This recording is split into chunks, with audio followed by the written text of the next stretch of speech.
everyone, खुलुमबाय. Welcome back to my channel. So after long time आङो नै मोनसे ब्लग लाबोदों दिनैहाय.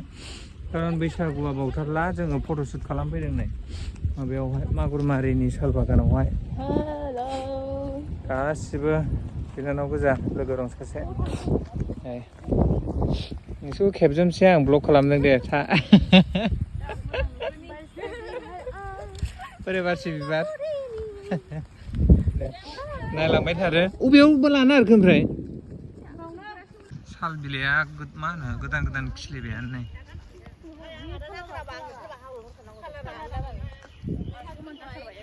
आंहा जेबो गैया आनरेडि, माने रेडि जानानै फैयाखै आङो. ओरैनो आर'नाइ गांसे लासाबलाबायबाय नै. बेबो हावलतसो जुमिनि.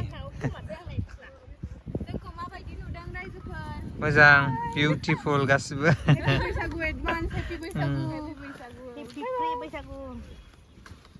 दोंनैसो मोसानानै नै मेंबाय. बाहार गाखोदों लानोसैलाय दाना बबे जायगायाव दोनखोथाय. नै सानसेट थांफिनसै जोङो नै. दे बाय बाय होनदो बयबो. दे बाय बाय जुमि. आखाइ गैबावा बाय बाय. अब्ला दिनै भिडिअखौ बेखिनियावनो दोनथ'नोसै.